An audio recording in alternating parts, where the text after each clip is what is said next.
This program is sponsored in part by the National Catholic Society of Foresters.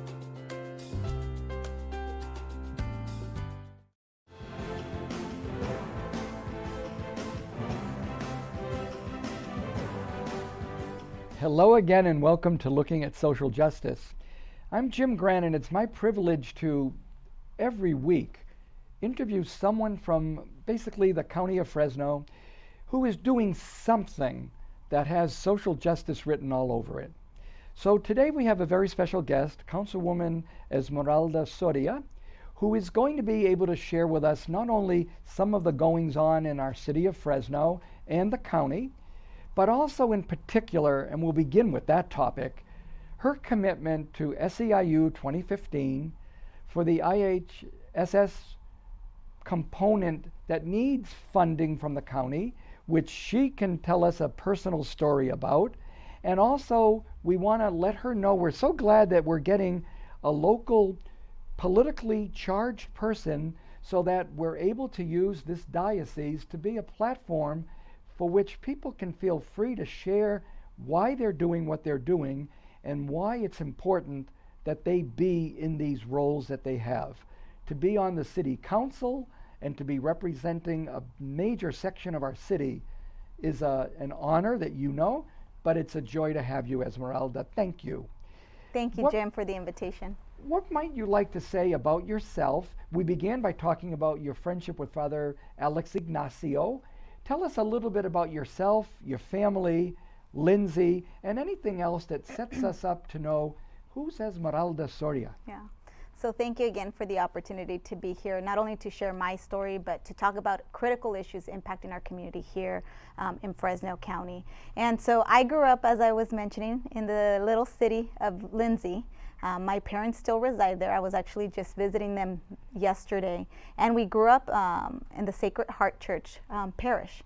And so I spent, many years going to church, being at the youth group there, the Spanish youth group. For some reason, what is interesting, what I share about my faith is that because I grew up speaking Spanish, going to mass in Spanish and the youth group in Spanish, always I've connected a lot more, which is very interesting. Nice. But have a long history with Father Alex because he was our priest, and so it's nice to know that obviously he's retired. But going back to my family, my parents came here to this country in the 1970s. They came here as undocumented immigrants, and they came in search of the American dream to provide their future generations with the opportunity to have a better life. And that's what my siblings and I have been afforded. We're very, very fortunate that from very humble beginnings, there are 5 of us, and to date, all of us have graduated college. And 4 of us are actually public servants in elected office. Wow. So my father and my mother instilled in us the values of hard work, getting our education, but never forgetting where we came from, and to make sure that we use our skills and our assets to give back to our community. And that was really ingrained in us early on. And I think it goes back to the teachings of our church and the teachings of our faith, was to never forget those coming behind you and those that are less fortunate than you. And so I feel very humbled and just honored to have the opportunity to be a leader in the 5th largest city in the state of California. I believe that my story tells the younger generations, the Latinas, the little Latinas out in our community, that they too can be at the decision-making tables, being the leaders and determining their own destiny. But it does take a lot of hard work, making sure that you get your education. Our life wasn't easy. We grew up very poor. We grew up having to work in the fields every weekend, every summer. We were part of the Migrant Ed program. I was an English language learner, and I had difficulties through school. When I meet with young people, I tell them my story because I want them to know that even though I can be defined as a success, there were a number of challenges in my journey as a professional and in my journey through the educational school system because I didn't know English when I first started school. And so I had challenges when I went to Berkeley. I like to tell people I didn't pass my first semester of English, but that didn't that didn't discourage me. It only motivated me to do it again, you know. And then my dream always was to be an attorney and to go to law school, because I wanted to represent the farm workers, the low-income people that were being impacted by the system and the rules that we have in place. And so after graduating UC Berkeley, so I left to college in 2000. I graduated from Berkeley, and then a few years later, I ended up in law school. I went to the Martin Luther King Law School at UC Davis, where I focused in public interest law with a specific emphasis in immigration law. Again, going back to my roots, wanting to be an advocate for our community, not just on the immigration issues, but the issues in our neighborhoods and in our society that impact the livelihood of people like the ones that I grew up with, people like my family that every day struggle just to make ends meet. You know, they're playing by the rules, working hard, trying to put their kids to go to college, yet every day they're being squeezed. They're a paycheck from being homeless. They're a paycheck from being bankrupt. You know, if they had a medical emergency like my parents, if they did, they don't have much savings. They would be struggling and on the streets. And we have thousands of families here in our community, which is one of the main reasons that I got involved politically and in the policy world, because I learned throughout my educational journey and kind of my leadership development that if you're not at the table, you're on the menu. And we see that every budget cycle. I've seen it for 5 years in a row personally, as we're intimately making the decisions as to how we're going to invest our $1.2 billion here in the city of Fresno. I know the power of leadership. So it is so critical for people like myself, people with my background, to be at those decision-making tables so that we shape the policies that are going to shape the future of our city and of our valley. And I feel just so fortunate to come from such humble beginnings and be in this position today where I'm affecting change, where I'm making policies, making sure that the city of Fresno is making investments in the poorest neighborhoods, those neighborhoods that for a long time have been left behind. And my siblings are doing the same. They're doing the same in the city of Lindsay. One of my oldest sisters is a council member there. My younger sister is a school board member, and my youngest sister is a hospital district trustee as well. So we're very, very involved. We want to make a difference in our community. We feel we have a duty and obligation, because to whom much is given, much is required. You know, I love doing this program for this only reason is I meet people who are in that chair who share things I didn't know. So I knew you from what you gave a testimony out there on Tulare Street when we were having a gathering with SEIU people, and they somehow were able to have you speak to the issue of the need to support, as you were talking about. You wanted a platform, a place at the table, a place where decisions are made. You spoke about your personal commitment to people taking care of those needing help, because it's a personal story. Very few people can share what you shared that day. So do you want to dip into that story, Esmeralda, about what it is to have two adult parents and the situation they find themselves in, even in young, at a young retirement age? They're not even old people. They're not, yes. So, you know, I have a history of supporting working families from the get-go, because I believe that they are the backbone of our economy. And so when I learned about the issue that SEIU workers here in Fresno County were facing, it wasn't a hard decision to get involved.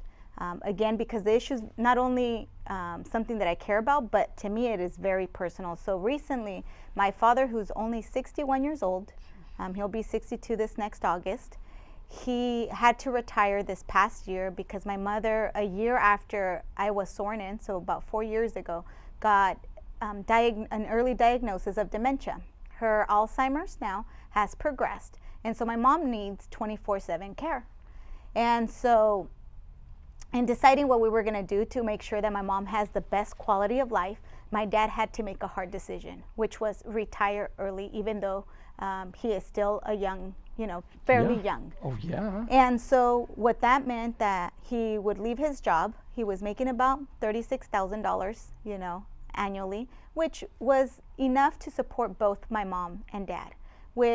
Had a little bit of health care that covered some of her prescription costs, but again was forced to make a hard decision. Today, he is being paid 20 hours a week, so he went from a full salary job to 20 hours a week at minimum wage. My parents are struggling, and yes, they have 5 kids, and they're very fortunate that all of us have a career, but they're still struggling. They're struggling with the increase in prescription costs.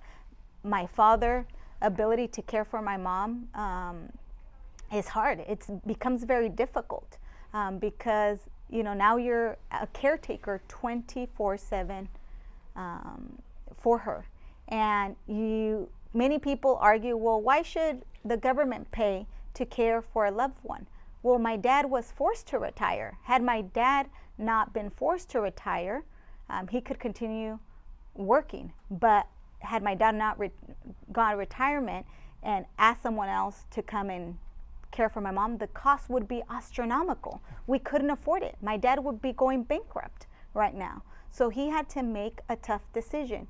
And that story is the story of thousands of people, not only here in Fresno County, but just like my parents in Tulare County, barely making ends meet.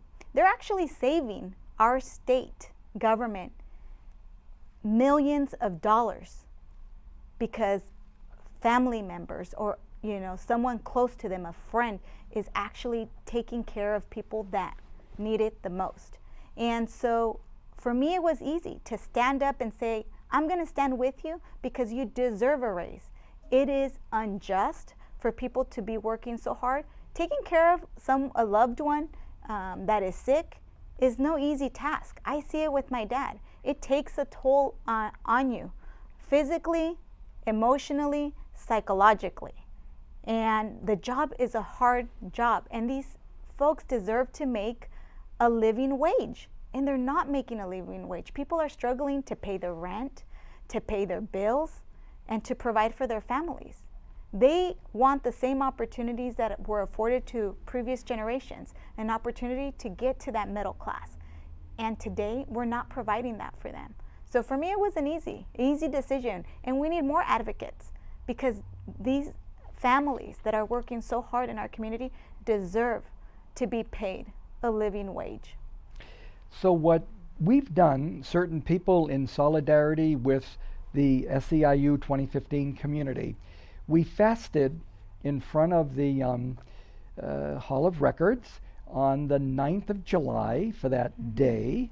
And then we were at their meeting and made interventions about the need to please understand that the budget is a document that's a moral binding commitment we're making to people. And please see the easy way it is to fund a raise, to honor their contract. Where do you see this going? You were saying that, well, there are possibilities of support from, or maybe there's going to be good news. We found it pretty dark that day. We didn't seem to have a response from the supervisors. What do you think is going to happen in the county, Esmeralda?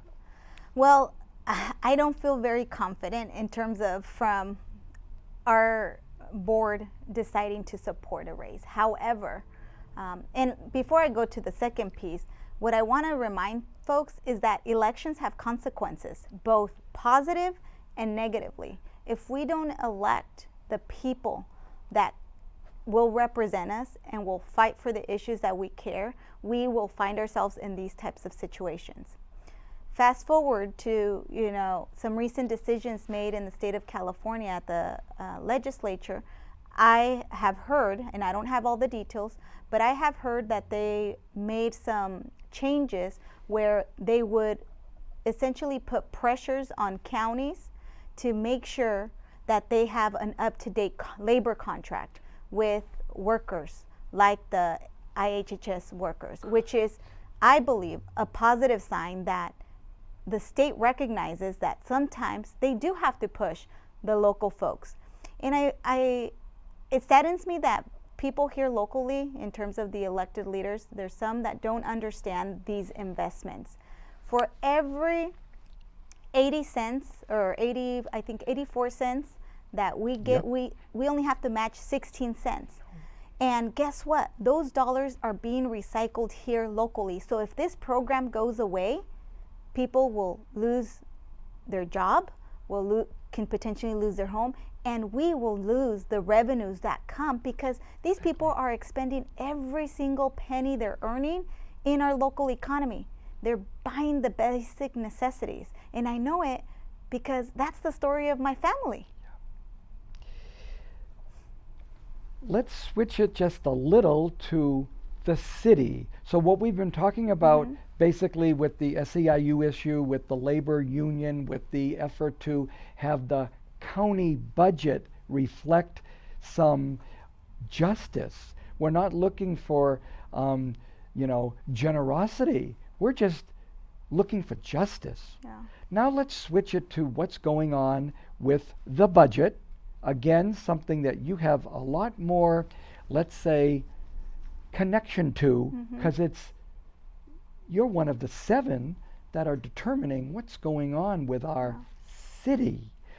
To bring us up to date with Advanced Peace, your feelings about it, why you and Miguel Arias and Nelson Esparza have been championing it, along with Aaron Foster, who is the giant pushing it forward. Share a little about how your vote went in honor of funding it, and how the mayor pulled away $1 million off of an agreed upon, about how much did he pull off? It was $250, yeah. So he pulled off the part that he thought a little bit generous here. Don't need to fund these programs. We were looking for $200,000 for Advanced Peace. Where are you, especially speaking for yourself, with all this, Esmeralda? With Advanced Peace, what we should do going forward, why we are needing Advanced Peace? Because I think you see what Faith in Community was saying, what Aaron was championing with his own 2 children, victims of gang violence. Bring us into your way of seeing this issue. So you're absolutely right when you say that a budget really is a reflection of the priorities that we have. And what I feel proud of, that this year in my 5th budget, we were able to see a council that prioritized some of the issues that hadn't been prioritized before. So there was a clear distinction this year. And again, it goes back to who is at the table and elections having consequences. We have 2 new council members that have demonstrated that they're committed to social justice and to justice in our community, something that hasn't been there in a very long time. And so I was proud that we included a number of things beyond Advanced Peace that's gonna have a tremendous impact in our local neighborhoods, those neighborhoods that for a long time have been neglected and forgotten. And we made a big statement initially. I'm going to go back before I touch on Advanced Peace. We made a statement a few months ago, I think back like in February or March, where we did a press conference and we said, all the SB1 dollars, the gas tax dollars that this city of Fresno is going to get needs to be distributed in an equitable manner. There are too many neighborhoods that were left behind. There are too many needs in South Fresno. There are too many needs in these poor neighborhoods. We need to make a conscious effort to make sure that the investments are made equitable. And we're moving in that direction. And that's what I'm proud of, because we have stood up and we have spoken for the community. In the budget, we had a series of investments that we made. Unfortunately, what happened is that we got caught in the middle of political rhetoric, where people were misunderstanding what Advanced Peace was trying to do and what we are trying to do as a community. No one will argue that we have a gang problem. No one will argue that we have a violence problem. No one will argue that we have a poverty problem in our community. Those are the facts. Now, the question is, what are we doing to change the trajectory of the lives of people that are being impacted by these issues?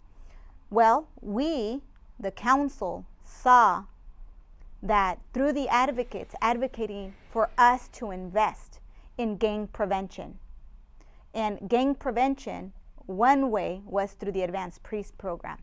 I believe that there was really a misunderstanding, and they began to use the rhetoric to try to say that we were going to pay criminals. Exactly. That was not, and that is not a fact. That is not a true fact.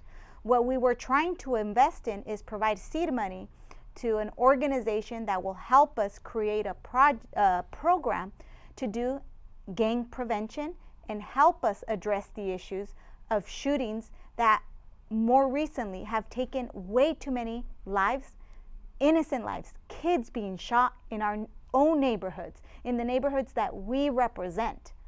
So the issue is that we have to figure out how we're going to move forward, because unfortunately there was no direct investment to anti-gang prevention or any prevention programs, aside from what I would say are some, like putting our youth to work. We did do some significant investments, $100,000 to put our young people to work. So we want to keep our young people busy and active so they don't get caught up in this life, in this gang life, and give them opportunity here in our own city. But we still haven't demonstrated additional investments for targeted gang prevention, and we have an issue before us. You know, it was sad. I actually just spoke to one of my previous students who has been featured in the Fresno Bee, Alex Banda, former gang member from the Bulldogs, and he came to me because he was very disappointed that the mayor had vetoed Advanced Peace. And what he told me was, Professor Soria, we have a problem in the neighborhoods. These people are willing to turn their life around if we give them an opportunity. They don't want a handout. They want a hand up. And that's what we need to get focused on. If we are serious about changing, about securing our community, we need to make significant investments to give people in our community a hand up. And we're trying to do that in a variety of ways. That was why one of the reasons I supported the project labor agreement for the expansion of our airport program, $115 million. The first project of that size that will prioritize investments in workforce and creating a pipeline so that people that live in disadvantaged areas, some of these former gang members, have an opportunity to enter the workforce, an opportunity to a career in the trades, as a carpenter, as a welder, as an electrician, as a laborer. Those are the types of opportunities we need to focus on. And so I'm proud to say that we've led those efforts and that this new council has been able to champion those, and we're going to see more people be given an opportunity. So we have a lot of work to do, Jim, but I believe that this council is demonstrating that we're going to make the hard decisions to see investments made to the communities that need it the most. There was something in the paper about there's going to be like a 30-day that there could be a final decision made on the budget. How do you see it happening at the end of that term? Will it be that any of that money could be reinstated in the budget? What will the council be able to do? Do you have enough strength on the council at this time to overturn the mayor's decision, or is it a done deal? So the next opportunity that the council will have to see if there is support to override his veto is July 25th, which is a Thursday, at our next council meeting. So between now and then, I know that people are talking to the mayor, are talking to other council members. From what I hear, the support isn't there yet. We do need 5 votes And that's the challenge, because right now we are down to 6 council members. There is a special election happening in District 2. But again, it doesn't seem like there's the majority support to be able to, override the veto, and you need 5 votes. So we will continue to see what happens over the next few weeks, and if the opportunity does exist, it will happen in July 25th. Another item that was just nice. Sometimes, I read the bee and I cry, not because it's the bee. The bee gives me a lot of stuff, but such sad stuff. The headlines, national news, it's very depressing. But there's this nice one here. It says, State and Councilwoman fund project to turn Fresno intersection into an art project. So to close on a happy note, can you tell us about your own commitment? Because it says that Councilwoman Esmeralda stepped up $10,000 from her district. Tell us about how important even an art project, or not even, but an art project can be to do the things that you say, this is what we want to do for Fresno. These are the things we want to do. Absolutely.